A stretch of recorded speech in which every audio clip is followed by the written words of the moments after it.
Hi, I'm Jessamyn Stanley. I am the founder of the Underbelly Yoga, the co-founder of We Go High North Carolina, the host of Dear Jessamyn, and the author of Everybody Yoga and Yoke, My Yoga of Self-Acceptance. And this is Ask an Expert with Xtra.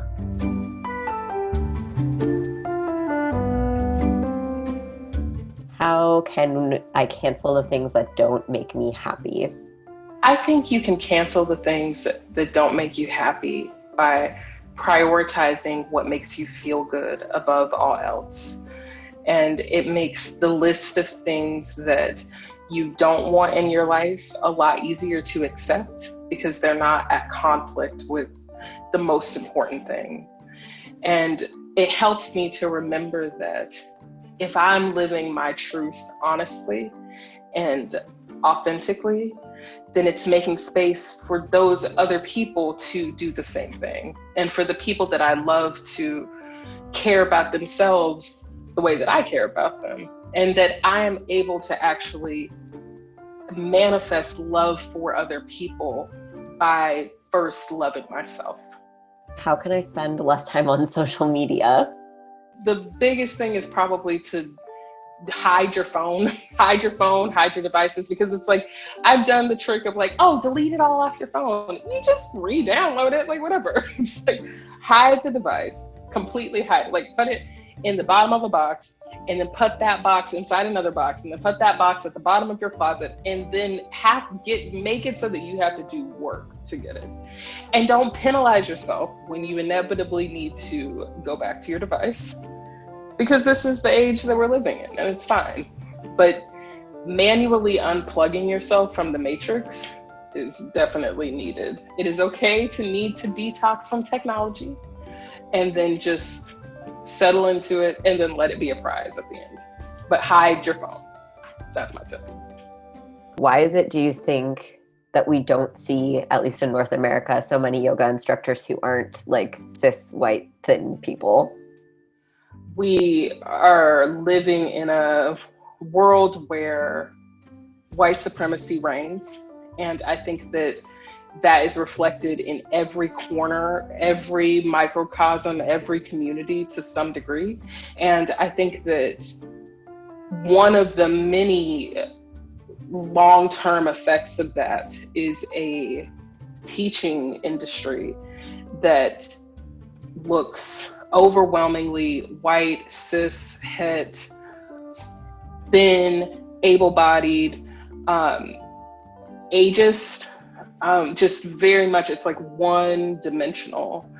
And the interesting thing though is that it just looks this way on the surface. In reality, there are so many teachers of all different identities, and I think that the thing that we can do to course correct is to just shine as brightly as possible wherever you are, and to take every opportunity to lift up the people that are near you, and so that we can all stand tall together.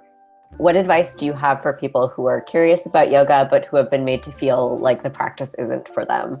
First of all, if you want to practice yoga and you feel like it's not for you, I feel you completely. I felt the exact same way. And I think that it really helps to remember that there's no one way to look when you practice, that your body is always going to be changing, that you are constantly evolving and unfolding, and that is a good thing, and that you are who you are on purpose, and that you don't need to buy a specific mat or get a specific outfit or go to a certain class or do this one specific style. Like, no, just start from wherever you are right now. The more that you can cultivate a space for yourself in the privacy of your own home as much as you can. And your home might be a park. Like, I'm not saying it needs to be physically at your house, but like finding a home of your own where you can just live your own practice and you don't have to rely on another human being or another studio or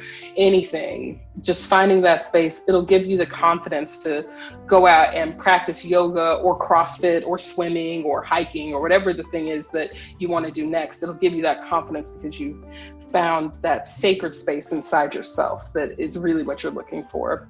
How can yoga instructors make their classes more welcoming for people?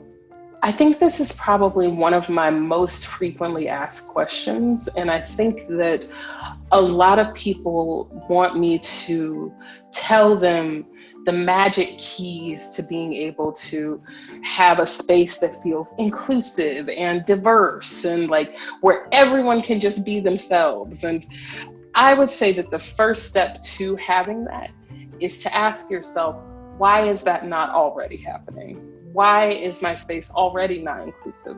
Why is it not diverse? Why is it not accepting? So that in order to have a space that is as inclusive as yoga is meant to be, you have to really practice that inclusivity for yourself and on yourself. And it is okay and it's good. And I think my biggest tip would just be, don't be afraid of that truth. I think that if you're coming from a place of inauthenticity and a desire for attaining power through having other people follow you and need you, then that will be heard and felt by the people who engage with you.